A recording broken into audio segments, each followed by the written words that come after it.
So I just cut those guys down a little bit. I made a little bloop to weld on there, and you'll see I cleaned up all around that thing. So we'll just preheat it, weld it on there, and hopefully it won't weld like shit. But you never know, because it's cast iron or cast aluminum. It usually welds like shit. I got one of these guys. It is alignment thing, so you can boop. It'll help you align your cover. And you guys can download this over at Sloppy Mechanics. The wiki. If you type into Google Sloppy Mechanics wiki page, then there's a whole cabinet. You can get tunes, you can get files. It's very neat. Very neat.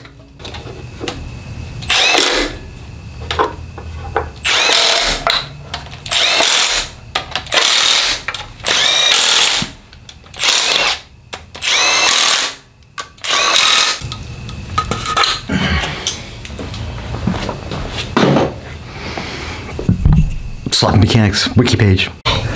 So I just kept working and working. So, the only thing we don't have, I went ahead and cut the pan windage tray for the pan. The only thing we don't have on this engine, pretty much to be like a fully assembled long block, is the pan. The pulley's on, torqued, the front cover, back cover, everything. So we're just waiting on the pan. So this is done. They can get out of the way and we can move on to stuff in the transmission up there and beating the trans tunnel. Got to keep an eye on those machine surfaces. They are sharp, sharp. Sharp, sharp, son. I hate everything but coffee and dogs. And Bob, how do you not like Bob? He's so cute when he just lays there. Hi, Bob. Otherwise, he's like mostly annoying. We got the transmission up in here, and we're not bad. So you see there's the frame rails. You guys see that? And we're just a little bit below the frame rails. We got a really deep pan, but it's a stock pan, so whatever. And you guys can see, basically we're about this far off. Does that make sense? Because those tie into that kind of thing. And what it looks like, hopefully you guys are seeing this, is I took a silver pin, I just kind of sharpied around like this has got to come out or over. It's got to be massaged a little bit. And same thing over here. We got to do a little bit of massage in here.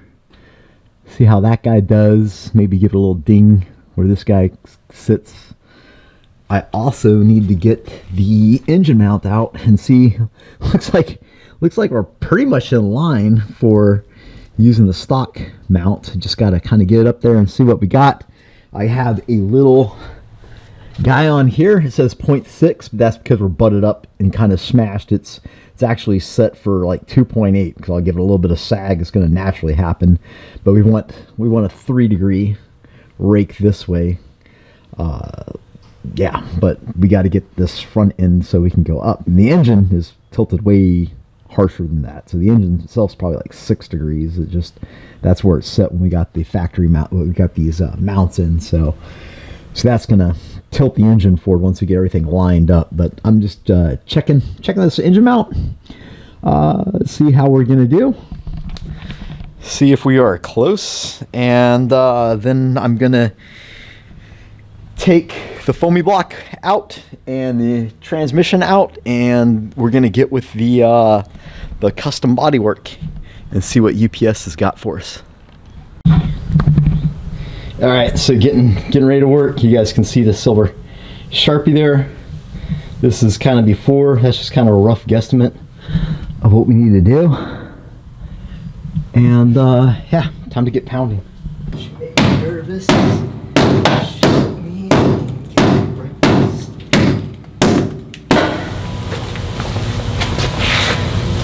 There's a big crease on there. The body seams come together, so it's like a firewall rolled a little bit, and then the floor pan, and they kind of meet at that hump. And as I'm folding this metal back and around, blah blah blah blah blah, it's also kind of ripping the seam sealer apart and making holes, because it's probably just stitch weld, what do you call that, spot welded. So where it's in between those guys, it's wanting to lift and open and stuff like that. So just another thing we'll have to pay attention to. We'll have to seal all that shit back up.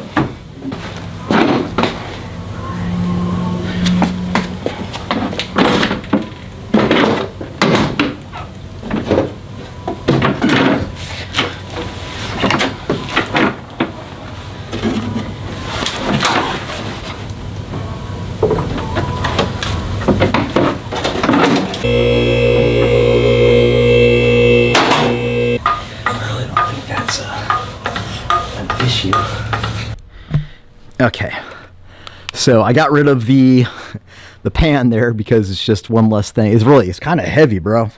You wouldn't believe how much a couple foot long chunk of aluminum can weigh, but it made it a lot easier getting these guys in and out. So we got this guy in. It's about as far back as it can go. It's a little crooked. The mounts are just, I think they're a little off, or maybe I have them lined off, but I got the engine straight here and the transmission straight. You guys see this? See the tail shaft right now going right down the center? Yep. So look how low this guy sits. It's going to sit like right down by the suspension, but that's all right. And our oil pan is, yeah, she's gonna kind of dip down a little bit, but that's all right. I'm not lowering it or anything like that. So that really was not that much work. What I need to do, what I need to do is mark where those gussets are at the back of the bell housing that kind of like shoot down, that are kind of touching. I'll just drop the transmission straight down. I'll just like eyeball up and mark those, and we'll just add like maybe a half an inch more of bang bang. And then we're going to go to Napa and see if we can find a engine or a transmission mount, so we can get this transmission mount sorted. Then basically the engine and transmission will be hung. Start working on exhaust, bros. Exhaust, think about that. Engine hung from the chassis with care, knowing that St. Nicholas will soon be here. And working on transmissions, or working on exhaust. This thing's going to be done before I know it, before the Holly even shows up. Or air conditioning. Waiting on the air conditioning evaporator so we can get the air conditioning sorted.